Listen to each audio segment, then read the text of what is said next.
मानव शरीर में हम हमारी जितनी श्वासों को ले रहे हैं,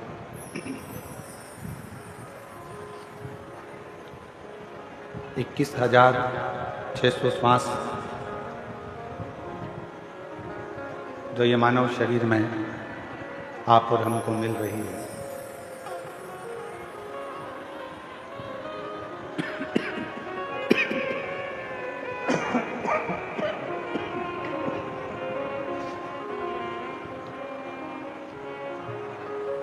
इक्कीस 21,600 श्वास जो मानव शरीर में मिल रही है, ये श्वासें उस शिव की ही कृपा से, उसकी करुणा से प्राप्त हो रही है। और बाहर आवाज नहीं जा रही है।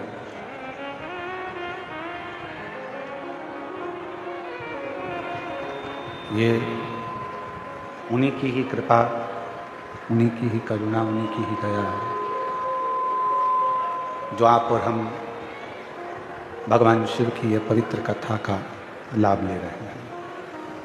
और तेरी कृपा बिना नहीं एक भी अणु लेते श्वास, तेरी कृपा से तनु बखान क्या करूं मैं, राखों के ढेर का चपटी बबूत में खजाना कुबेर का। गंगाधार मुक्तिवार ओंकार तू, भोले ओंकार तू, आयो शरण तिहारी शंभो तार तार तू। बखान क्या करूं मैं, राखों के ढेर का चपटी भभूत में खजाना कुबेर का। हे गंगाधार मुक्तिद्वार ओंकार तू, बोले ओंकार तू, आयो शरण तिहारी शंभो तार तार तू। एक मानव का देह मिलना और मानव के देह के मिलने के बाद में, मानव देह प्राप्त होने के बाद, मानव देह प्राप्त होने के बाद में भगवान की अविरल भक्ति को प्राप्त करना है। एक मानव देह मिलना और एक मानव देह प्राप्त होने के बाद में भगवान शिव की अविरल भक्ति को प्राप्त करना। और उस अविरल भक्ति में भी शिव की अनुपम कथा या शिव जी की पूजन का एक आनंद, शिव उपासना का एक आनंद जीवन को एक फल प्रदान करता है, आनंद प्रदान करता है, रस प्रदान करता है। 83,99,999 योनियाँ छूटने के बाद में ये 84 लाखवें नंबर की योनि मानव की मिलती है। और उसमें भी हमने अगर व्यर्थ ही उसको गंवा दिया, व्यर्थ ही हमने उसको निकाल दिया,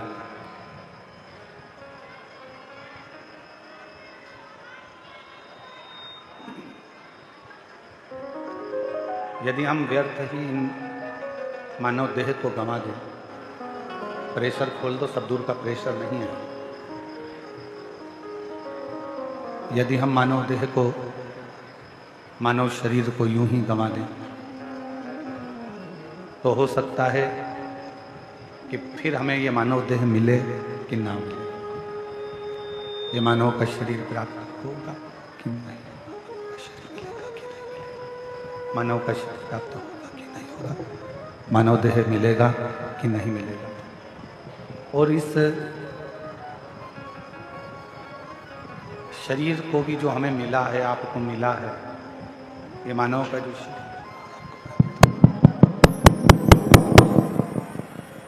जो ये मानव देह शरीर आपको हमको मिला है, पूर्व का ना जाने कौन सा, आवाज खोलो ना, आवाज, पब्लिक की आवाज नहीं आ रही है।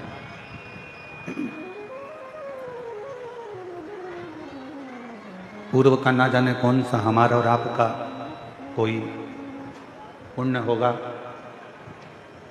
जो ये पुण्य के कारण आप और हम भगवान शिव की इस पवित्र कथा को श्रवण कर रहे हैं, भगवान शंकर की इस कथा को सुन रहे हैं। एक विचार करना अपने भीतर,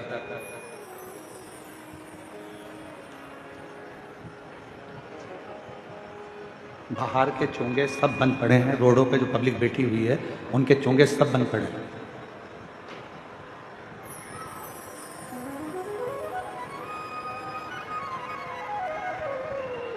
आवाज नहीं जा रही है। शिव कथा कहती है, भगवान शंकर का चरित्र कहता, शिव महापुराण की कथा कहती है कि अगर मानव देह, मानव का शरीर, मनुष्य की देह अगर मिली है और वो मानव का शरीर प्राप्त हुआ है, तो पूर्व का कोई अच्छा कर्म होगा, पूर्व का किया हुआ कोई अच्छा कार्य होगा, जिसके कारणवश आपको हमको ये मानव का शरीर मिला। और कोई पिछले जन्म के अच्छे कर्म मुझे बाबा तेरा प्यार मिला, कोई पिछले जन्म के अच्छे कर्म मुझे बाबा तेरा प्यार मिला। जहाँ सारी दुनिया झुकती है, जहाँ सारी दुनिया झुकती है, मुझे वो आली दरबार मिला, दरबार मिला। कोई पिछले जन्म के अच्छे कर्म मुझे बाबा तेरा प्यार मिला, कोई पिछले जन्म के अच्छे कर्म मुझे बाबा तेरा प्यार मिला। जहाँ सारी दुनिया झुकती है, जहाँ सारी दुनिया झुकती है, मुझे वो आली दरबार मिला, दरबार मिला। कोई पिछले जन्म के अच्छे कर्म मुझे बाबा तेरा प्यार मिला, कोई पिछले जन्म के अच्छे कर्म मुझे बाबा तेरा प्यार मिला। कोई पिछले जन्म के अच्छे कर्म मुझे बाबा तेरा प्यार मिला, कोई पिछले जन्म के अच्छे कर्म मुझे बाबा तेरा प्यार मिला। कोई पिछले जन्म के अच्छे कर्म मुझे बाबा तेरा प्यार मिला। कोई पूर्व का अच्छा कर्म होगा, जिन कर्म के कारण आपको और हमको मनुष्य की देह मिली, मानव का शरीर मिला। और ये मानव का शरीर ना जाने कैसे पूर्व के कोई सुख से, पूर्व के कोई भजन से, पूर्व के कोई स्मरण से आपको हमको मिल गया। अब उसे व्यर्थ नहीं गंवाना। देखिए, आज कथा का कौन सा दिन है? जम के बोलो, चतुर्थी। क्या कहते हैं आज के दिन को? शिवरात्रि। और हमने पहले भी कहा कि आज के दिन की कथा और कल के दिन की कथा थोड़ी सावधानी से सुनो। लोग चिल्लाएंगे, आवाज लगाएंगे, कोई कुछ बोलेगा, कोई कुछ बोलेगा, कोई इधर से कोई उधर से, पर आप अपना पूर्ण ध्यान शिव जी की ओर अग्रसर। हर हर बोल बम का नारा है, बोल बम का नारा है। मिला मानव का देह, मिला मनुष्य का शरीर। अब इस शरीर में सबसे ज़्यादा जरूरी है मानव देह में एक विश्वास का होना।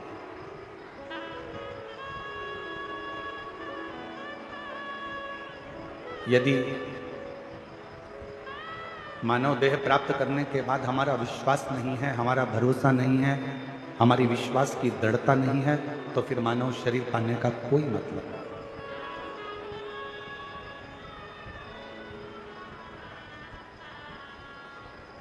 शिव महापुराण की कथा में आप और हमने श्रवण किया पूर्व में, दक्ष प्रजापति ने एक स्वयंवर रखा और दक्ष प्रजापति को यह मालूम था कि माता सती शिवजी से स्नेह करती है। माता सती भगवान शंकर से प्रेम रखती है।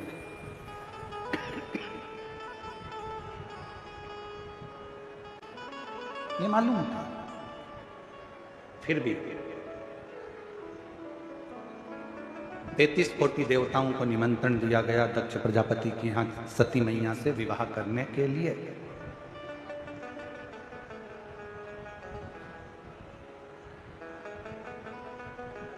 हर जगह पर पत्र भेजा गया कि सती का स्वयंवर है, मां सती का विवाह है, स्वयंवर है। जब हर जगह पर निमंत्रण भेजा गया तो फिर एक निमंत्रण शिव जी की यहां भी भेजना था।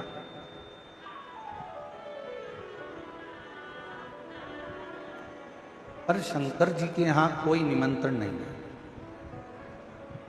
कि स्वयंवर में आप आओ या सती जी को विवाह कर कर लेकर जाओ या सती जी से आप विवाह करो, ऐसा कोई निमंत्रण शिव जी के यहां नहीं है। सभा लगी, ये कथा हम पहले कह चुके हैं, आपके स्मरण में होगा। शिव जी की एक प्रतिमा पत्थर की बनवाकर दक्ष प्रजापति ने अपने दरवाजे पर, उसको चौखट पर, द्वार पर रख दिया।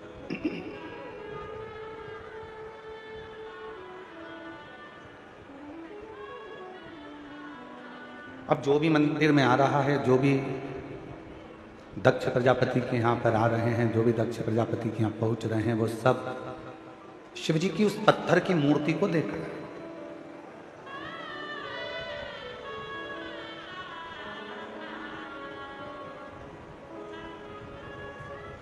शिव मूर्ति का एक विधान बहुत अच्छा है।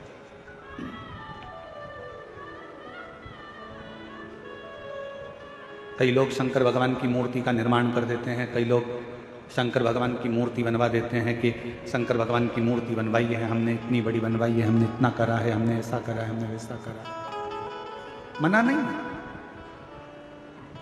खूब बनवाओ, पर बनवाकर रखना ऐसी जगह पर जहां शिव भक्त उसका दर्शन कर लें। कोई भूल से भी अगर वहां से निकल कर जाए तो 2 अगरबत्ती लगा जाए, अगरबत्ती भी ना लगाए तो कम से कम एक बेलपत्र वहां पर कोई चढ़ाता हुआ चले।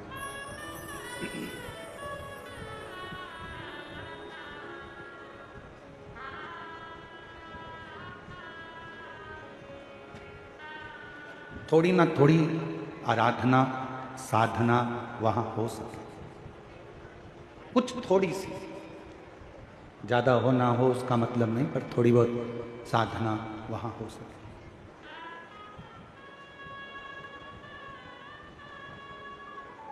दक्ष प्रजापति ने अपने घर के दरवाजे के बाहर एक शंकर जी की मूर्ति बनवाई, स्वयंवर चालू हुआ, सती माता माला लेकर आई और उन्होंने वो माला किसी को भी नहीं पहनाई। ये कथा में आपने पहले भी सुना होगा, वर्णन किया व्यासपीठ से कि वो सती माता ने माला केवल घर से बाहर निकलकर दरवाजे पर जो द्वारपाल के रूप में शंकर जी की मूर्ति थी, उस मूर्ति को माला पहना दी और उस मूर्ति में से शंकर प्रकट हो गए और सती के साथ मंगल विवाह।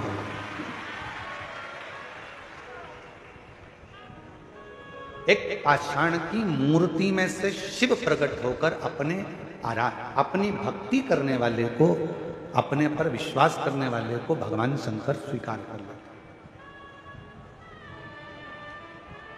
भरोसा करना, भरोसा करा तो शिव ने उसको स्वीकार कर।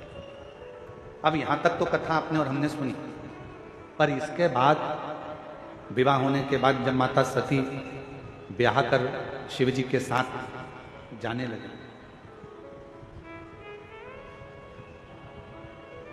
कैलाश पर पहुंच गई। दक्ष प्रजापति के घर में कोई संपदा की कमी नहीं थी, उनके यहाँ कोई वैभव की कमी नहीं थी, कोई दौलत की कमी नहीं थी, कोई धन की कमी नहीं थी। अब वहां जब पहुंची कैलाश पर, तो वहां देखा कि ना तो वहां पर सोने के लिए कोई पलंग था, ना कोई गादी थी, ना कोई तकिया था, ना कोई सेज थी, ना कोई पात्र था, ना कोई आभूषण था, ना कोई वस्त्र था।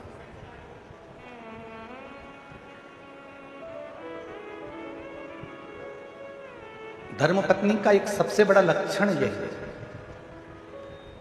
धर्मपत्नी का सबसे बड़ा अगर क्रम है, धर्मपत्नी का सबसे बड़ा लक्षण है, तो सबसे बड़ा लक्षण धर्मपत्नी का एक ये भी है कि पति के घर में अगर कुछ भी नहीं है तो भी उसके मन में ग्लानि ना आए। विवाह माता पिता ने करा है, विवाह हुआ है, जिसके साथ मैं विवाह कर कर जा रही हूँ, जिसके साथ मैं शादी कर कर जा रही हूँ, अगर मेरे देवाधिदेव महादेव मेरे साथ में है तो पत्नी को यह विश्वास होना चाहिए कि मैं इस घर में सब कुछ लाकर भर सकती हूँ, इस घर में संपदावान बना।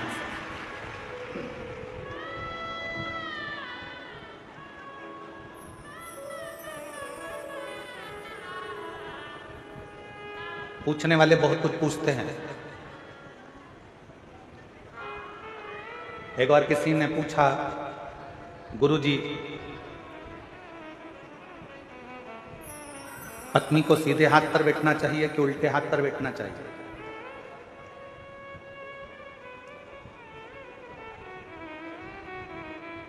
गुरुजी पत्नी को सीधे हाथ पर बैठना चाहिए कि उल्टे हाथ पर बैठना चाहिए? हमने कहा पूजन पाठ आराधना साधना में भले सीधे हाथ पर बिठाओ, मना नहीं, पर एक निवेदन जरूर है कि पत्नी भले सीधे हाथ पे बैठे चाहे उल्टे हाथ पर बैठे, पर इतना जरूर ध्यान रखना कि समझ गए वो कहाँ बैठ रही हैं। आपके राइट हैंड में बैठकर भगवान की भक्ति कर रही हैं, आपके लेफ्ट हैंड में बैठकर भगवान की आराधना कर रही हैं, मना नहीं। धर्मपत्नी को दिल में भी बिठाओ, मना नहीं, आपकी अर्धांगिनी है। नैनों में बिठाओ, अपनी पत्नी के शब्दों को कानों में बिठाओ, मना नहीं। हृदय में बिठाओ, मना नहीं। पूजन में राइट में बिठाओ, मना नहीं है। लेफ्ट में बिठाओ, मना नहीं है, पर सिर पे मत बिठाओ। क्यों? सिर पर किसको बिठाना? पत्नी को दिल में, और माता पिता की आज्ञा को सिर पर बिठाना चाहिए। पत्नी को कहां बिठाना चाहिए? दिल में, और माता पिता की जो आज्ञा है, माता पिता की जो आज्ञा है उसको सिर धारे करिए, सिरोधार। क्योंकि तुम्हारे माता पिता की आज्ञा जब तुम्हारे सिर पर आएगी तो तुम्हारे दिल में जो तुम्हारी धर्म पत्नी बैठी है उसके भी सिर पर तुम्हारे माता पिता की आज्ञा है, क्योंकि वो हृदय के अंदर है, मन में है, दिल में है तुम्हारे। पत्नी सिर के ऊपर नहीं, पत्नी हृदय में बैठे, और माता पिता की आज्ञा, माता पिता के शब्द, माता पिता की आज्ञा सिर पर, सिरोधार।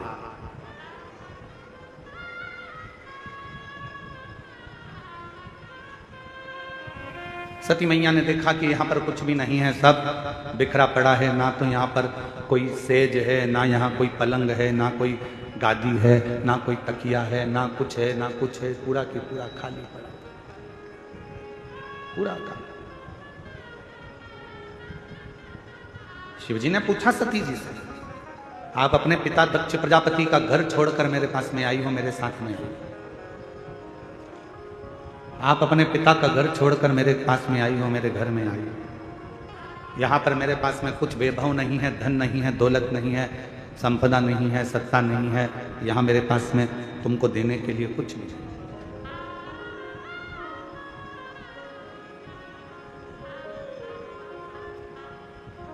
आपको अगर कुछ लगता हो तो आप बोलिए।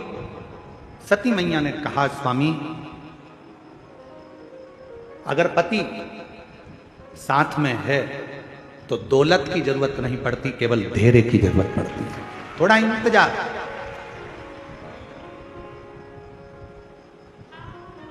और यदि हमारे भीतर थोड़ा सा भी धैर्य है, आज के जमाने में धैर्य की बहुत बड़ी कमी हो गई।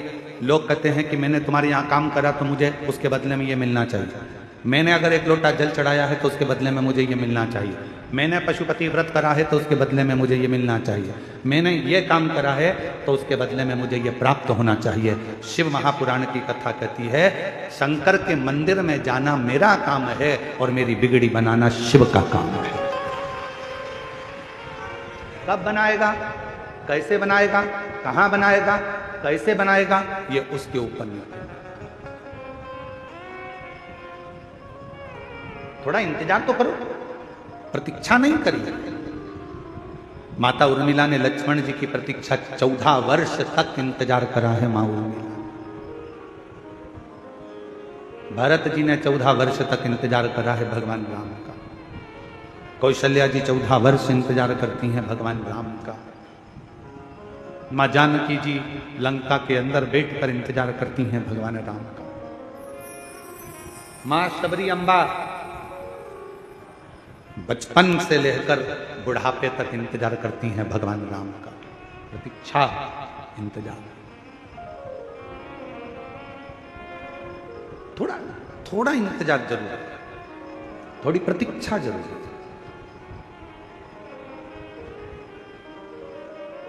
और फिर जब इंतजार समाप्त होता है, सामने हमारा परमात्मा खड़ा होता है, देवाधिदेव महादेव भगवान शिव खड़े होते हैं। जब हमारा देवाधिदेव महादेव, हमारा भगवान हमारे सामने होता है, तब एक सुख की अनुभूति होती है। आप में से कितने लोग हैं जिन्होंने रेल में सफर करा? जो रेल में बैठे हैं, कभी भी बैठे हो, कभी भी हाथ उठाओ जरा। सब बैठे हो? रख लो। स्टेशन गए हो? रेलवे स्टेशन, रेल में बैठने के लिए जम के तो बोलो। ठीक है, टिकट लिया? हाँ। टिकट ले लिया, स्टेशन पर पहुंच गए, किसका इंतजार कर रहे हो? जब तक रेल नहीं आती, जब तक ट्रेन नहीं आती, तब तक बेचैनी लगी रहती है।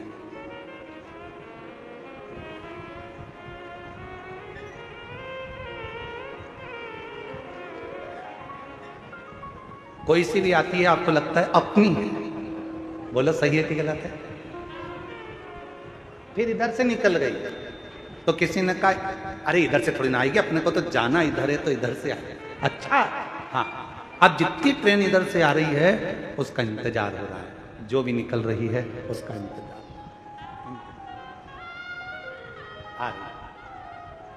आ रही सामान संभाला, होटली संभाली, आटेची संभाली, बच्चे संभाले, सब कुछ संभालते संभालते ट्रेन का इंतजार करती करती बाट जोती जोती आ रही। इधर बच्चों को जल्दी आ गई। कितना टेंशन, टिकट लेके रखा है, पर ट्रेन में जब तक बैठ नहीं गई तब टेंशन टेंशन टेंशन। जल्दी आओ, जल्दी चढ़ो, चढ़ो ऊपर चढ़ो, लो सामान लो, आटे लो, सामान लो। चढ़ गए? हाँ, पानी की बोतल कर ली, फिर पानी की बोतल ली, जल्दी से पति से कहा चलो चलो चलो। और जो जाके सीट पर बैठी, बस बैठने के बाद बैग इधर, सामान उधर, बच्चे उधर, तब इतनी रिलैक्स, इतनी शांति कि ऐसा लग रहा है कि दुनिया का सारा खजाना मिल गया। एकदम शांति से बैठ गई, ट्रेन चल दी। अब इसको टेंशन नहीं है, अब इसको चिंता नहीं है, अब इसको बिल्कुल भी चिंता नहीं है। अब तो जब उतरेगी, सामने स्टेशन आएगा, उतर जाएगी, अब चिंता नहीं है। चिंता कब थी? जब तक ट्रेन नहीं मिली थी। कब थी? जब तक ट्रेन में बैठी नहीं थी, तब तक चिंता थी। ट्रेन आ गई, बैठ गई, चिंता समाप्त हो गई। बस यही शिव पुराण कहती है, आप कब तक चिंता में हैं? जब तक आप शंकर भगवान के दरवाजे तक नहीं पहुंचे। आप कब तक चिंता में हैं? जब तक शिव के सामने जाकर नहीं बैठे। जो शंकर के द्वार पर पहुंच गया, महाकाल राजा के चरणों में पहुंच गया, जो मेरे विश्वनाथ के चरणों में पहुंच गया, जिसने भगवान शंकर की अविरल भक्ति को धारण कर लिया, बस शिव तत्व को जिसने अपने भीतर उतार लिया, फिर चिंता करने की जरूरत नहीं है। अब सौंप दिया इस जीवन का सब भार तुम्हारे।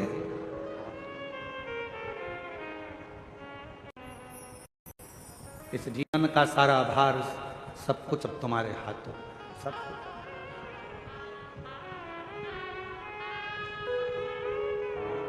अब कोई चिंता, कोई विषय, कुछ नहीं, कोई टेंशन। बैठ गई ट्रेन के अंदर, चिंता छोड़ दी। बस ट्रेन नहीं आई थी तब तक चिंता थी, बैठी नहीं तब तक चिंता थी। जब आ गई, जब तुम शंकर की शरणागति में पहुंच गए और शंकर जी के सामने बैठ गए, फिर कोई चिंता नहीं, कोई चिंता। हम तो बाबा के भरोसे चलते हैं, हम तो बाबा के भरोसे चलते हैं। ये दुनिया वाले जगते हैं, ये दुनिया वाले जगते हैं। हम तो बाबा के भरोसे चलते हैं, हम तो बाबा के भरोसे चलते हैं। ये दुनिया वाले जलते हैं, ये दुनिया वाले जगते हैं। डमरू वाले के भरोसे चलते हैं, काशी वाले के भरोसे चलते हैं। ये संपूर्ण जगत में चिंता त्यागने का केवल एक स्थान है, वो भगवान शंकर की शिव महापुराण की कथा और शंकर भगवान का शिवालय, जहां जाकर व्यक्ति की आधे से ज्यादा चिंता समाप्त हो जाए। एक पत्र है,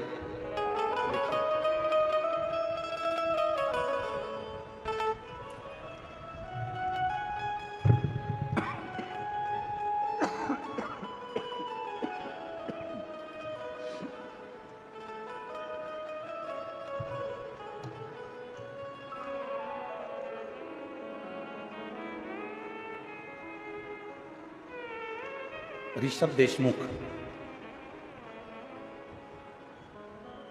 मेरा नाम प्रीति देशमुख है, पति जितेंद्र कुमार देशमुख है। मैं ग्राम रीको, नया रायपुर, छत्तीसगढ़ की निवासी हूँ। कहीं बैठे हों तो हाथ हिला सकते हैं। मेरा बेटा अनय देशमुख 4 वर्ष की आयु के बाद अचानक से तबीयत खराब होना शुरू हुआ। कहीं बैठे हैं? हाथ हिला। 4 वर्ष की आयु के बाद में इसकी तबीयत खराब होना प्रारंभ हुई और अचानक तबीयत खराब होना शुरू हो गया। बच्चे को डॉक्टर को दिखाया तो डॉक्टर ने बच्चे को बहुत सारी न्यूरो बीमारी का लक्षण बताया और बोला कि छत्तीसगढ़ में इसका इलाज संभव नहीं है। बच्चे को हैदराबाद के बड़े हॉस्पिटल में रिफर कर दिया। एडमिट होते के दूसरे दिन बच्चे का चलना फिरना, उठना बैठना, बोलना बात करना, आवाज़ आना बंद हो गया। यहाँ तक बच्चे को दोनों आँखों से दिखना भी बंद हो गया। पूरी तरह से आंखें चली गई, दिखना बंद हो गया। बीमारी और बढ़ती गई। बीमारी की खोज करने के लिए बच्चे के सिर में एक बार ब्रेन बायोप्सी कराई गई, 4 बार कमर में बोन बायोप्सी की गई। विदेश में भी बड़े बड़े डॉक्टरों से बीमारी का पता लगाने का बोला पर नहीं लगा पाया। डॉक्टरों ने, विदेश के डॉक्टरों ने भी हाथ खड़े कर दिए और बोल दिया ये बच्चा जिंदगी भर ना देख पाएगा, ना खड़ा हो पाएगा, ना बोल पाएगा, ना सुन पाएगा। धीरे धीरे उसकी अवस्था ऐसी ही रहेगी। तब चारों तरफ काली ही काल नजर आ रहा था, कुछ समझ में नहीं आया। उस समय पर किसी के कहने पर भगवान शंकर पर विश्वास किया और भोले बाबा पर अपना विश्वास रख लिया। बाबा के भरोसे हो गए। बाबा की कृपा से शिव जी के मंदिर में झाड़ू पोछा, जल चढ़ाना, बेलपत्र लाना, बच्चे को देना प्रारंभ करा। आज बाबा की कृपा से इतना तो बाबा ने कृपा कर दी कि उसके हाथ पैर भी चले और उसकी आंखों से दिखना भी प्रारंभ हो गया। बच्चा आया है। शंभो श्री शिवाय नमस्तुभ्याम। जिसकी आंखों से दिखना बंद हो गया था, पांव से चलना बंद हो गया था, हाथों का उठाना काम करना बंद हो गया था, और ऐसी बीमारी लग गई कि जिसका इलाज किसी डॉक्टर के पास नहीं था। आज बाबा की कृपा से उसकी दोनों आंखों से दिखना प्रारंभ हुआ और पशुपति नाथ का व्रत करना प्रारंभ करा। सुनना, समझना फिर प्रारंभ हुआ। इसको झटके आना चालू हो गए थे, वो झटके आना भी बंद हो गया और इसको झटके बंद करने के लिए इंजेक्शन लगते थे, वो इंजेक्शन लगना भी इसके बंद हो गए। बाबा की कृपा से 2018 में जो बीमारी हुई थी, 2019, 20, 21 में हम बाबा के भरोसे चलते चलते आज बाबा की कृपा से उसको हर 15 दिन में महीने भर के लिए हॉस्पिटल रखना पड़ता था। अब वो भी बंद हो गया। बाबा की कृपा से आज बच्चा भले व्हील चेयर पर आया है, पर इतना विश्वास जरूर है कि आने वाली कथा में मेरा बच्चा जरूर चलकर आएगा, ये भरोसा। आ जाओ, एक बेलपत्र ले जाना।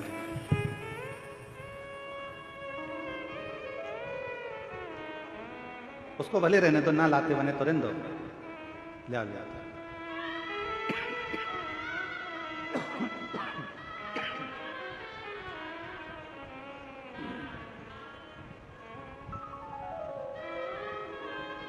और शंभु, आज तुम्हारा साउंड पूरा गला पकड़ रहा है, उसके कारण बस बोलने में इतनी खांसी चल रही है कि पूछो ना। शंभु शरणे मांगो घड़ी रे घड़ी, दुख काटो दया करी न दर्शन आपो। शंभु शरणे मांगो घड़ी रे दुख काटो दया करी न दर्शन आपो। शिव कथा कर,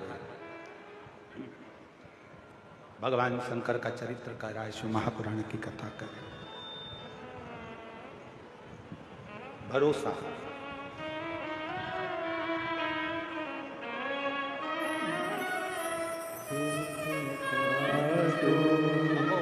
दया करी न दर्शन आपो। शंभु शरण पड़ मांगो घड़ी रे घड़ी, दुख काटो दया करी न दर्शन आपो। शंभु शरण पड़ मांगो घड़ी रे घड़ी, दुख काटो दया करी न दर्शन आपो। दोनों आंखों से दिखना बंद हो गया था, हाथ पैर चलना बंद हो गए थे, पूरा शरीर शिथिल सा हो गया था। इस पत्र में उन्होंने लिखा कि आज भी डॉक्टरों को ये नहीं मिल रहा कि ये बीमारी कौन सी है, ये बीमारी का पता नहीं चल पा रहा कि आखिर ये बीमारी है कौन सी बीमारी, कि जिस बीमारी में इस बच्चे के अगर आप फोटो का देखें, मैं आप लोग एलईडी पर आप लोग देखना है, दिख रहा है एलईडी पर, एक एक फोटो को देखिएगा कि क्या स्थिति पहले हुई, फिर क्या हुई, फिर क्या हुई, फिर क्या हुई, और धीरे धीरे चलना फिरना सब बंद हो गया था। और आज बाबा की कृपा से भले व्हील चेयर पर आया, पर शिव जी की कृपा से आया। एक बार जोरदार ताली बजाकर साथ।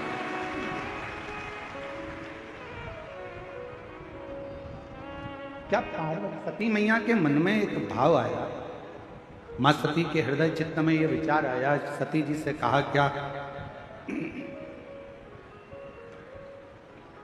ऐसा कोई क्रम है? यदि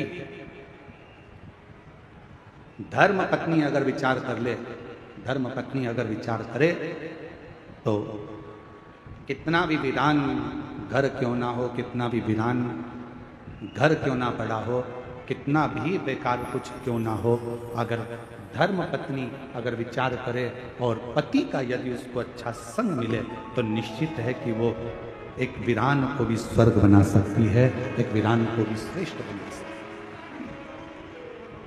और मैंने तेरे ही भरोसे बाबा, तेरे ही भरोसे हवा विच उड़ती जावांगी, बाबा डोर हथो छड़ी नाम कटी जावांगी।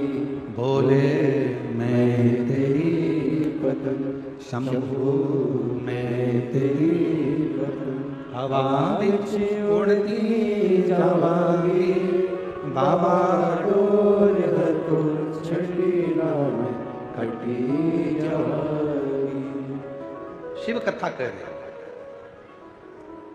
जहां पर भरोसा होता है, विश्वास होता है, वहां शिव का निवास होता है।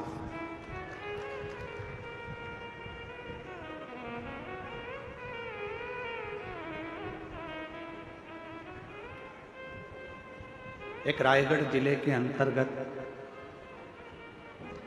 छत्तीसगढ़ के ही रायगढ़ जिले के अंतर्गत गहिरा एक गांव है। सुना है नाम कि नहीं सुना? जम के तो बोलो, कौन सा गांव? गहिरा। वहां वनवासी क्षेत्र में एक बालक का जन्म हुआ,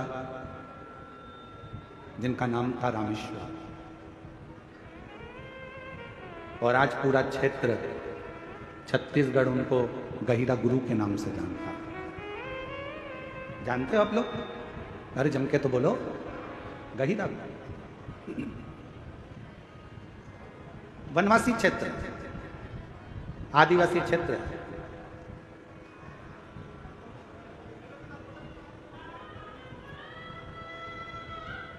जब गहिरा गुरु का जन्म हुआ, रामेश्वर का, उस बालक का नाम था रामेश्वर।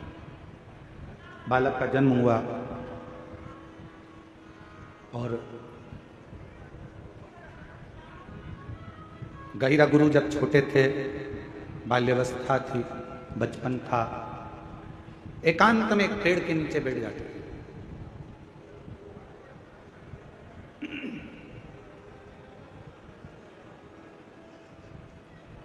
कई बार उनसे पूछा गया कि तुम एकांत में बैठते हो, किसका भजन करते हो, किसको पूजते हो, किसको बुलाते हो, किसका स्मरण करते हो, किसको याद करते हो? पर गहिरा गुरु, वो रामेश्वर बेटा, कुछ नहीं।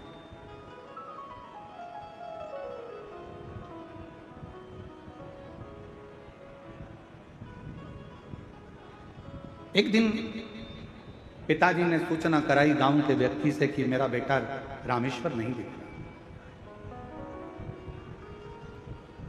और मेरे बेटे रामेश्वर को जरा देखकर बोलना कि पिताजी ने कहा है कि एक लकड़ी लेकर आना, और लकड़ी की जरूरत है, अभी घर के अंदर एक औजार बनाना है, हल बनाना है, लकड़ी की जरूरत थी, बेटे से कह दो। बालक रामेश्वर बैठा। गांव का एक व्यक्ति और गांव का एक व्यक्ति दौड़कर गया। पेड़ की छांव में वो बालक बैठा अपनी मस्ती में, अपनी अलमस्ती में बैठा हुआ। और गांव का व्यक्ति दौड़ कर गया और जाकर कहा, अरे रामेश्वर, ओए रामेश्वर। छोटे बालक को आवाज लगाई, आवाज लगाकर कहा कि तुम्हारे पिताजी ने लकड़ी मंगवाई है। बस साधना कर रहे थे, किसी को नहीं मालूम था कि किसकी साधना करते थे। वो तो जब मालूम पड़ा कि उनके मुख से शिव नाम निकलता गया। शिव नाम। एक लकड़ी उठाई, बड़ी विशाल, ले जाकर आंगन में रख दी। अंदर चले गए। पिताजी ने देखा इतनी विशाल लकड़ी, बेटे की उम्र तो छोटी सी है, उम्र भी कम है, हाइट भी कम है, और लकड़ी लाया इतनी बड़ी उठाकर। यही छत्तीसगढ़ की कथा है, यही रायगढ़ जिले की कथा है, और ये बहुत पुरानी कथा नहीं है।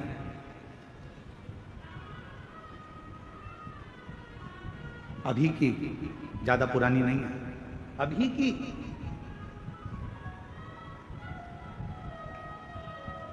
शायद 1905 में उनका जन्म हुआ और 1996 में शायद, ऐसा स्मरण में होगा, हो सकता है आगे पीछे हो, हमारे ध्यान में ना हो, पर 1996 में देह का त्याग, और आगे पीछे भी हो सकता है, हम इतना पक्का नहीं कह सकते। कहते हैं कि बालक जिस लकड़ी को लाकर रखा था, पूरे गांव के लोगों ने उस लकड़ी को उठाना चाहा तो भी वो लकड़ी उठी नहीं, और बालक की उम्र मात्र 7 वर्ष की थी जिस लकड़ी के टुकड़े को वो लेकर। अब पिता को चिंता व्यापी, मेरे बेटे में ऐसा क्या है कि मेरा बेटा एक लकड़ी को उठा कर लिया है और पूरे गांव के लोगों से वो लकड़ी नहीं उठ रही है। चिंता व्यापने लगी उनको, चिंता लगने लगी। हुआ क्या, जब एकांत में बेटा बैठता था तब समझ में आया कि यह बेटा कोई साधारण नहीं था, भगवान शंकर का कोई अंश स्वरूप, शिव का भजन करने वाला प्रकट है। आज भी वहां पर गहिरा गुरु के नाम से ही उनको जाना जाए। आज भी आप कभी रायगढ़ के आसपास के कोई लोग बैठे हों और वहाँ गहिरा गांव के अंतर्गत अगर कभी गए हो तो उनको गहिरा गुरु के नाम से जाना, जानते हो आप लोग? आज भी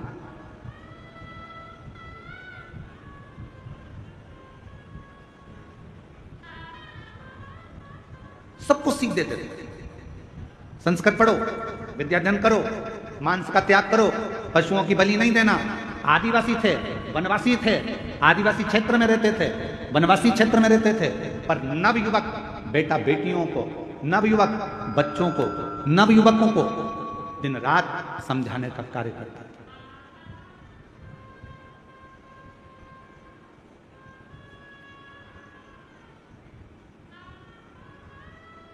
प्रत्येक को समझाना, प्रत्येक को उपदेश देना, ये उनका काम। और महाराज,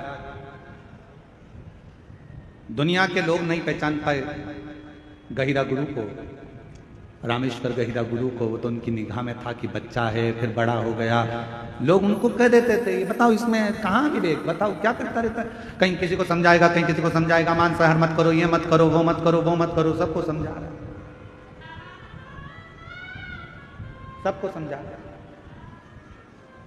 सबको उपदेश दे रहा है। शिव का भक्त, शंकर का उपासक संसार में जब भी जन्म लेता है वो अपना काम पूरा कर कर शंकर के ही धाम में चला जाता है। फिर दुनिया उसको पहचान पाए चाहे ना, दुनिया उसको पहचाने ना पहचाने, ये उसकी।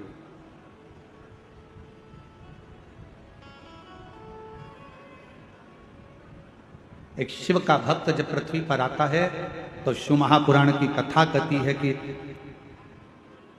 शास्त्र कहता है, शंकर भगवान का कोई भक्त, शंकर की आराधना करने वाला, शिव की उपासना करने वाला जब मृत्यु लोक में आता है तो उसको 33 कोटि देवता भी पुष्पों की वर्षा कर कर उसका जन्म देते हैं पृथ्वी पर। और जब वो संसार सागर से जाता है तो भी देवता, 33 कोटि देवता उसके लिए दुमदुमियां बजाते।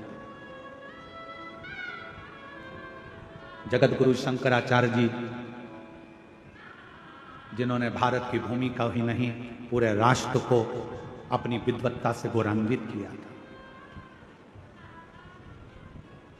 छोटी सी अवस्था थी जगत गुरु शंकराचार्य जी की, और छोटी सी अवस्था से शिव के प्रति विश्वास, भरोसा, स्मरण, भजन, मंत्र जाप, ये नित्य करते।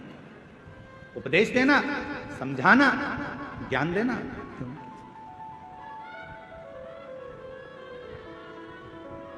और उन्हीं जगत गुरु शंकराचार्य जी ने जो ये भारत को जगत गुरु के नाम से जो प्रसिद्धि मिली थी, भारत को जो विश्व गुरु के नाम से जो प्रसिद्धि मिली थी, वो भारत देश के ही जगत गुरु शंकराचार्य जी के कारण प्राप्त हो गई। पर जब तक पृथ्वी पर रहे, जगत गुरु शंकराचार्य जी जब तक पूरी पृथ्वी पर भ्रमण करते रहे, कहीं काशी गए तो उनसे उपदेश किए गए, कहीं कहीं पहुंचे तो उनसे उपदेश किए गए। विद्वान विद्वान लोग उनसे जब देखो जब उपदेश करने के लिए, प्रश्न करने के लिए, नीचा दिखाने के लिए, अपशब्द बोलने के लिए तैयार रहते थे। पर जगत गुरु शंकराचार्य अपनी मस्ती में, शंकर की मस्ती में मस्त रहते थे, शिव की आराधना। और आज भी वो जगत गुरु शंकराचार्य जी की चार पीठ, जिस पे चार भारत के गौरव जगत गुरु शंकराचार्य चारों पीठ पर बैठे हुए हैं, वो भी हमारे मार्गदर्शक हैं, वो भी हमारे भारत की भूमि को गौरवान्वित करते हैं।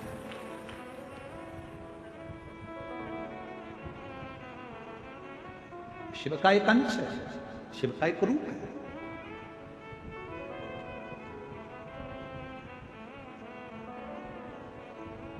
एक विश्वास के बल पर परमात्मा की प्राप्ति हो सकती है। इस पत्र के माध्यम से, इस पत्र में उनकी मां प्रीति देशमुख से एक बार जाकर पूछना कि जिस बेटे का शरीर काम करना बंद कर दिया हो, जिसकी आंखों से दिखना बंद हो गया हो, जिसकी श्रवण शक्ति, बुद्धि, हाथ पैर सब शिथिल होते चले गए हों, तो उस मां से पूछना कि बेटे की हालत देखते देखते उस मां की दशा क्या होती हो। और आखिरी में उस मां से यह भी पूछना कि तूने भरोसा रखा है शंकर पर, किसी और पर नहीं, जो जगत का कल्याण करने वाला है, मृत्यु को जो जीत सकता है, वो महामृत्यु। डॉक्टर ने इस पत्र में, बहन लिख रही है, डॉक्टर ने कह दिया था यह कभी नहीं देख सकता, जैसा है अब आंखों से कभी नहीं देख सकता, नहीं सुन सकता। पर एक विश्वास, एक भरोसा यदि शिव पर है, विश्वास है, भरोसा है, तो शिव।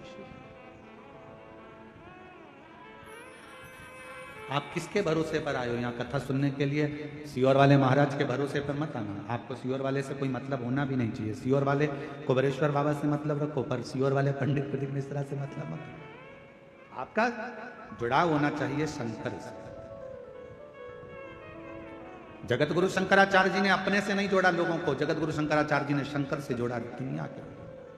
और रायगढ़ के गहिरा गुरु जी ने भी बस एक ही काम करा कि खुद से नहीं जोड़ा। गहिरा गुरु जी ने कहा सत्यमय जीवन जियो, सनातन को पकड़ो और अपने भगवत भजन में शिव की भक्ति को।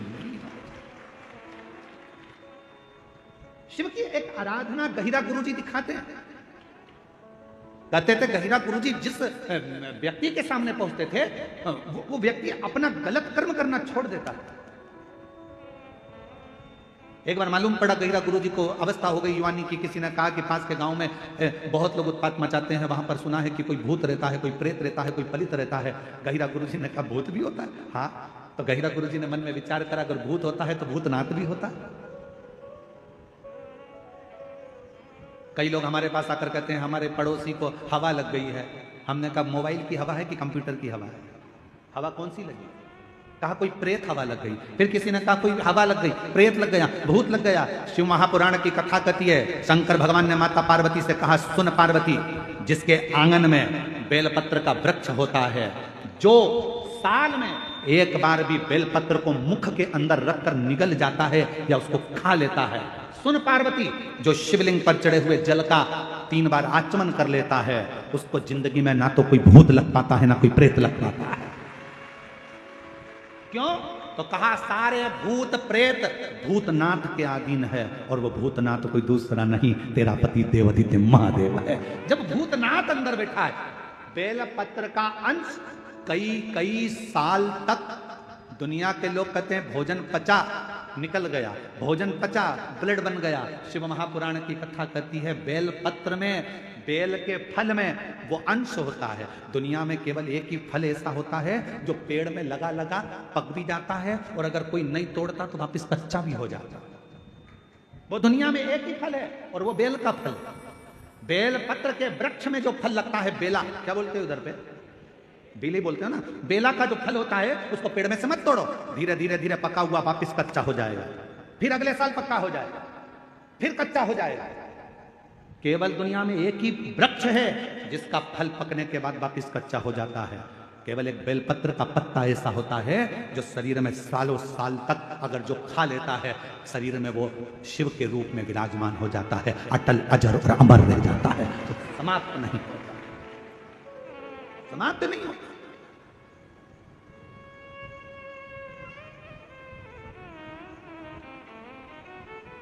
जैसे भस्म की कोई एक्सपायर डेट नहीं होती। होती है क्या? अर्जुन के तो बोलो। तुम्हारे घर में लकड़ी जलाई, तुमने भस्म तैयार करी, चूल्हा जलाया, कंडा जलाया, गोबरी जलाई, और तुमने जो राख तैयार करी, कोई तुमसे पूछे राख कब एक्सपायर होगी? राख की, भभूति की, भस्म की कोई एक्सपायर डेट नहीं होती। जैसे भस्म की कोई एक्सपायर डेट नहीं है, उसी तरह बेलपत्र की कभी एक्सपायर डेट नहीं है। बेलपत्र का कोई एक्सपायर डेट नहीं है।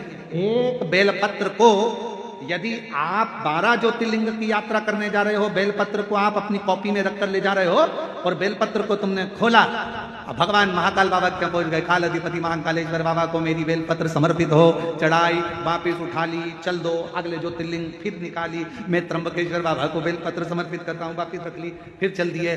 12 ज्योतिर्लिंग में एक बेलपत्र भी घर से लेकर गए हो, और वो बेलपत्र अगर आपने 12 ज्योतिर्लिंग को भी समर्पित करी है, तो मेरे शंकर ने ये नहीं कहा कि यह पुरानी है, क्योंकि अखंड, अजर और अमर है। ये मेरी की अखंडता है।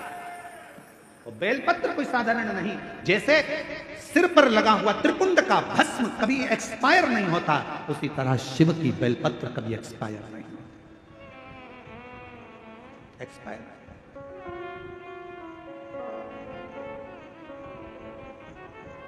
इसलिए आप लोगों से निवेदन करते हैं,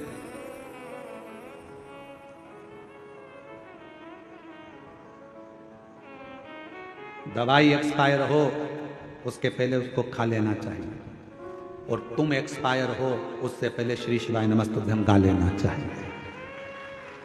मरने के पहले भगवान का नाम गा लो। मृत्यु के पर्यंत परिवार वाले बैठकर कहेंगे शांति के लिए 2 मिनट का मौन धारण करो। सारे ऑफिसर होन भी लाइन से खड़े होंगे, 2 मिनट का मौन धारण करो। क्या होगा 2 मिनट का मौन धारण करने से?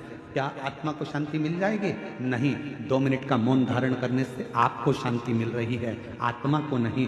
शांति कब मिलती है? जब जीते जी 2 मिनट का मौन रखकर श्री शिवाय नमस्तुभ्यम कह लेता, पंचाक्षर मंत्र जप लेता, षडाक्षर मंत्र जप लेता, तो शांति मिलती। उस समय पर वो शांति का अनुभव नहीं कर पाएगा।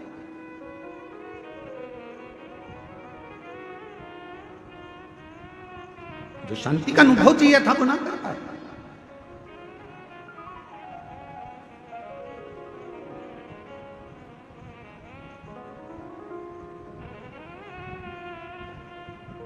कभी प्रयास करना, बहुत ज्यादा टेंशन हो, डिप्रेशन में हो, ऐसा लग रहा है कि मेरा तो सिर फटे जा रहा है चिंता के कारण, शिव मंदिर में जाना, शंकर जी को 1 लोटा जल चढ़ाकर जो जल बहकर निकले उस जल में 3 उंगलियां भिंगाना और अपने मस्तक पर एकदम स्थित होकर वो 3 उंगलियां अपने मस्तक पर तेजी से लगा लेना और दबा लेना, और मंत्र का स्मरण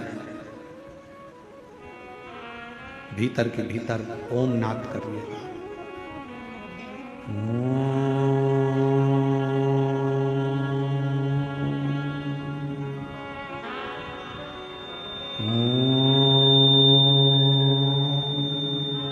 भीतर नाद। चलो एक प्रैक्टिकल करके देखते हैं। अपना सीधा हाथ लो, हृदय से विचार करो कि मैं शंकर भगवान को जल चढ़ा रही हूं 1 लोटा। जमीन पर उस हाथ का स्पर्श करो। अभी की अभी देखो, जितने बैठे हो सब, और बिल्कुल स्थिर रहकर जमीन का स्पर्श कर 3 उंगलियां लीजिए हाथ में, और अपने मस्तक पर बिल्कुल दबाकर नेत्र बंद करिए, एकदम सटीक बैठिए स्तुप, और सबको बोलना है 3 बार ओम का नाद अच्छी तेजी में, अंदर से बोलना है, बाहर से नहीं, चिल्लाना नहीं है, नाद करिए। सिर में दबाओ 3 उंगली को और बोलना प्रारंभ करो।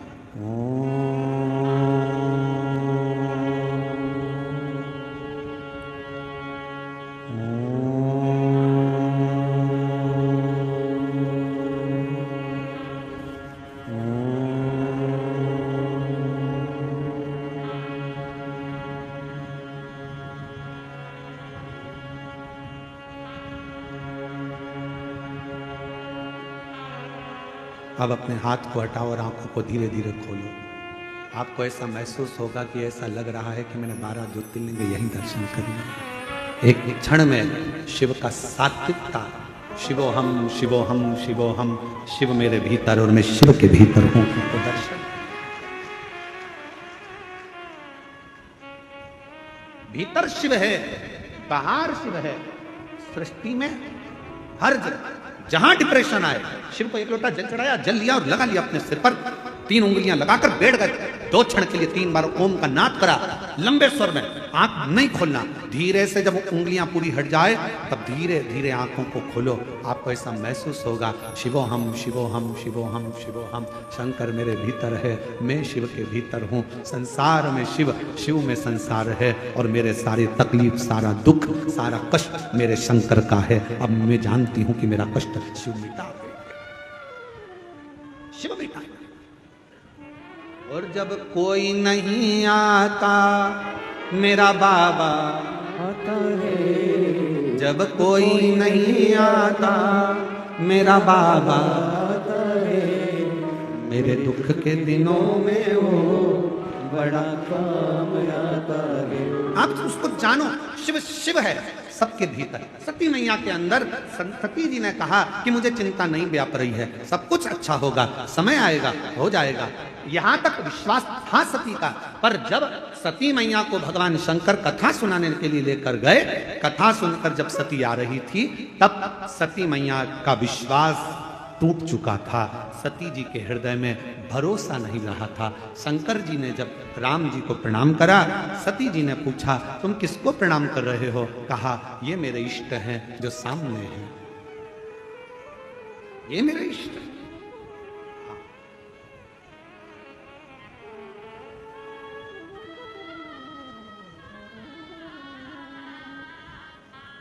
ये जो सामने है ये मेरे इष्ट हैं।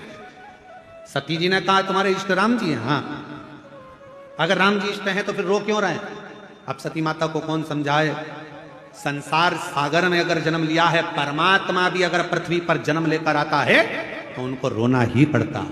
माता कौशल्या जी ने राम जी को जब देखा, देखकर माता कौशल्या जी ने कह दिया था, माता पुनि बोली सोमति डोली, तजहु तात यह रूपा, की जैसे सुलीला अति प्रियशीला, यह सुख परम अनुपा, सुनी वचन सुजाना और रोदन ठाना, होई बालक सुरभूपा। राम जी कहते हैं माँ मैं जन्म ले चुका हूँ। कौशल्या जी कहती है हमारे यहाँ इतना बड़ा बच्चा जन्म नहीं लेता, छोटे हो जाओ। राम जी को छोटा कर दिया कौशल्या जी ने। अब कौशल्या जी कर रही है तो रो। राम जी कहते हैं मैं दुनिया को रुलाता हूँ माँ। ये हम सबके लाडले ठाकुर कल्लू जी महाराज के पावन चरणों में नमन करते हुए, दंडवत करते हुए, परम पूजनीय विश्वविख्यात पूज्य गुरुदेव के पावन चरणों में नमन करते हुए, दंडवत करते हुए, प्रणाम करते हुए, और आप सभी शिव भक्तों के पावन चरणों में नमन करते हुए आज हम सभी सुंदर चतुर्थ दिवस की कथा पूज्य गुरुदेव के पावन सानिध्य में श्रवण करेंगे। इससे पहले स्वागत के क्रम में मेरा यजमान परिवार से निवेदन रहेगा, व्यासपीठ पर पधारकर व्यासपीठ का पूजन कर पूज्य गुरुदेव से आशीर्वाद प्राप्त करें। और अमलेश्वर कथा के मुख्य यजमान खंडेलवाल परिवार भी हमारे बीच में पधारे हैं। मेरा आपसे भी निवेदन रहेगा, आप भी व्यासपीठ पर पधारकर व्यासपीठ का पूजन कर पूज्य गुरुदेव से आशीर्वाद प्राप्त करें। एवं जिन्होंने कांकेर कोकपुर की पवित्र भूमि पर जो शिव महापुराण की कथा करवाई थी, वो यजमान परिवार भी हम सभी के बीच में पधारे हैं। मेरा आपसे भी निवेदन रहेगा, आप भी व्यासपीठ पर पधारकर व्यासपीठ का पूजन करें एवं पूज्य गुरुदेव से आशीर्वाद प्राप्त करें। और जैसा कि आप सभी को ज्ञात है, सुंदर 5 दिवसीय श्री शिव महापुराण की अलौकिक दिव्य कथा हम सभी पूज्य गुरुदेव के पावन सानिध्य में श्रवण कर रहे हैं। यही कथा पूर्ण होने के बाद 26 जून से 2 जुलाई तक 7 दिवसीय श्री शिव महापुराण की अलौकिक दिव्य कथा हम सभी बेजापुर जिला छत्रपति संभाजी नगर महाराष्ट्र की पवित्र भूमि पर दोपहर में 1 बजे से 4 बजे तक श्रवण करेंगे। सुंदर 5 जुलाई से 9 जुलाई तक गुरु शिव महापुराण की अलौकिक दिव्य कथा हम सभी बाबा कुबेर भंडारी के पावन चरणों में बैठकर 5 दिवसीय श्रवण करेंगे। ऐसा ही सुंदर कथा का क्रम पूज्य गुरुदेव के पावन सानिध्य में चालू रहता है। हम सभी पूज्य गुरुदेव के पावन सानिध्य में रोज प्रतिदिन नित्य नई नूतन कथाएं श्रवण करते हैं। और जैसा कि आप सभी को ज्ञात है, पूज्य गुरुदेव के पावन सानिध्य में जो सेवा के कार्य कंकर संकर की पवित्र भूमि पर चल रहे हैं, जिसमें विश्व की बड़ी भोजनशालाओं में से एक भोजनशाला जो कि कुबेर भंडारी के पावन धाम पर चालू रहती है, जिसमें लाखों सैकड़ों भक्त रोज प्रतिदिन भोजन प्रसादी का आनंद लेकर अपने जीवन को कृतार्थ में करते हैं, आनंद में करते हैं। और एक सुंदर बड़ी धर्मशाला का निर्माण कार्य भी पूज्य गुरुदेव के पावन सानिध्य में चल रहा है। जिसमें 251 कमरों का निर्माण कार्य चल रहा था, पर पूज्य गुरुदेव के आदेश अनुसार उसी धर्मशाला में निर्माण कार्य बढ़ाते हुए अब 351 कमरों का निर्माण कार्य पूज्य गुरुदेव के सानिध्य में चल रहा है। और सुंदर एक बड़ी हॉस्पिटल का निर्माण कार्य भी पूज्य गुरुदेव के पावन सानिध्य में चल रहा है। रोज प्रतिदिन 24 घंटे 2 एम्बुलेंस की सेवाएं भी कंकर संकर की पवित्र धारा पर उपलब्ध रहती है। छोटा प्राथमिक उपचार केंद्र भी पूज्य गुरुदेव के पावन सानिध्य में चालू रहता है, जिसमें जो भी भक्त कुबेर भंडारी के पावन धाम तक पहुंचते हैं उन भक्तों को किसी भी प्रकार का कष्ट ना हो। और जो गोवंश बढ़ता है तो 4 से 5 हजार गौ माताओं की सेवा हो सके, 4 से 5 हजार गौ माताओं को रखी जा सके, ऐसी एक सुंदर बड़ी गौशाला का निर्माण कार्य भी पूज्य गुरुदेव के पावन सानिध्य में चल रहा है।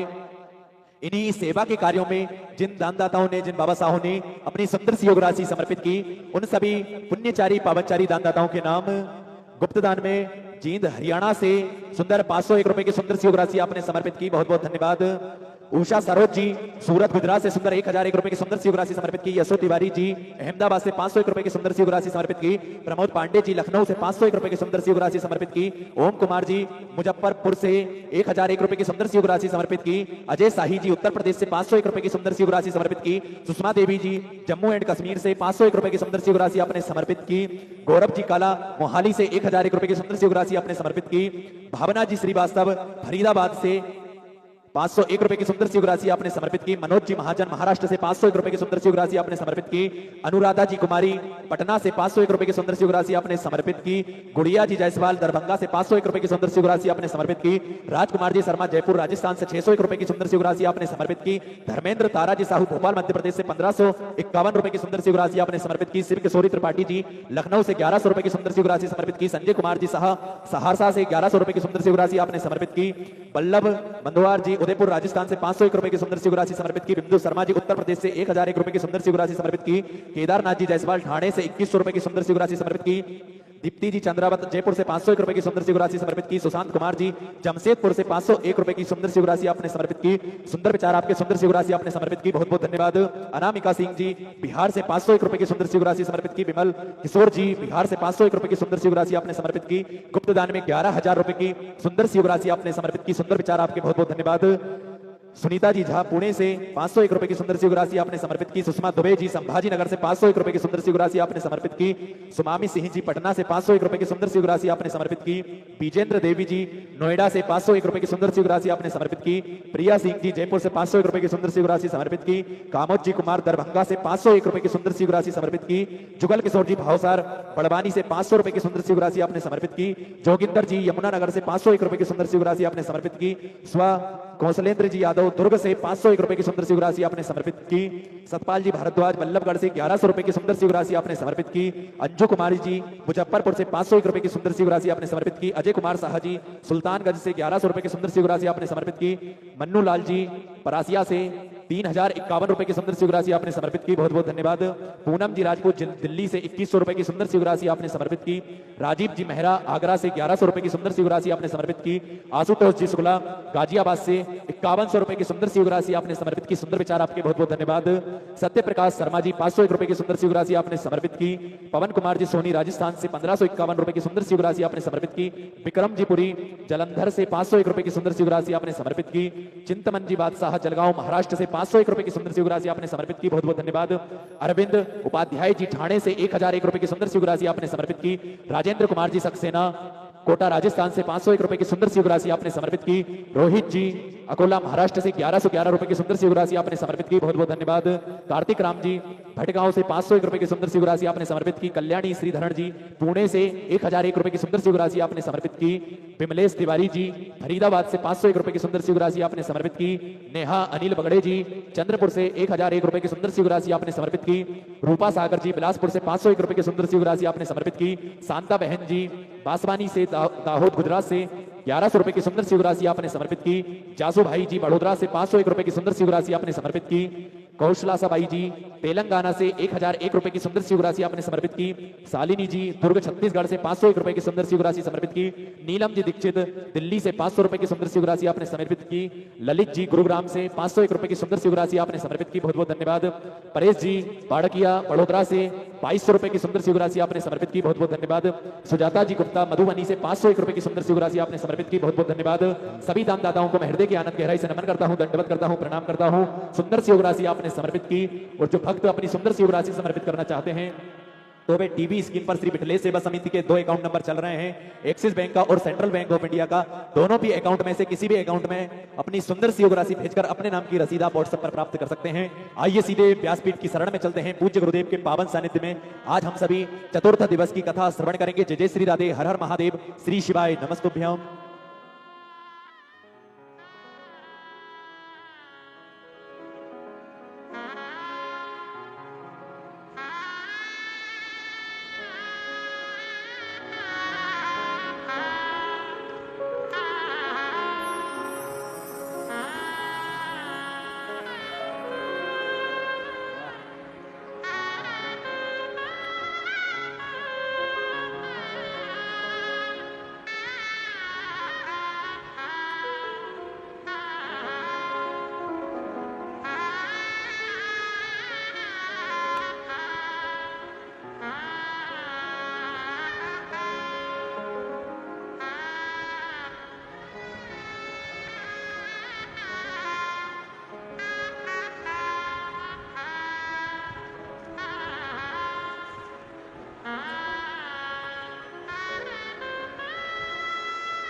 विश्वनाथ भगवान की जय, महाकालेश्वर भगवान की जय, ओमकारेश्वर भगवान की जय, कुबरेश्वर महादेव की हर हर महादेव, हर हर महादेव, हर हर महादेव। भगवान देवादिदेव महादेव भगवान शिव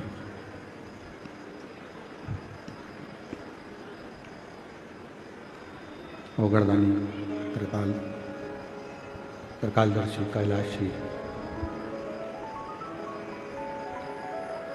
अविनाशी भगवान शिव, जिनकी पुनीत पावन पवित्र शिव महापुराण की कथा संपूर्ण विश्व के कल्याण हेतु बाबा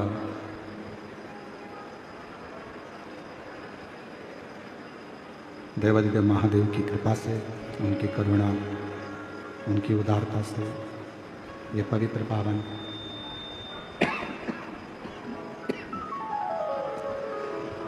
शिव महापुराण की कथा श्रवण करने का सौभाग्य बाबा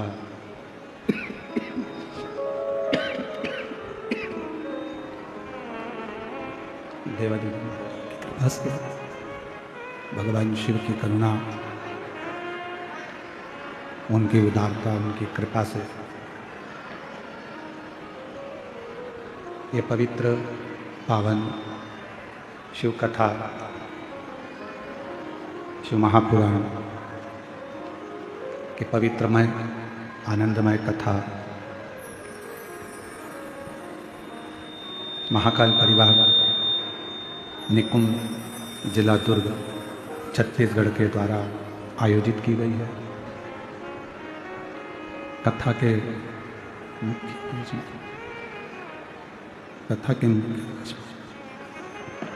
गला पकड़ रहा है, गला खींच रहा है यहाँ से। कथा के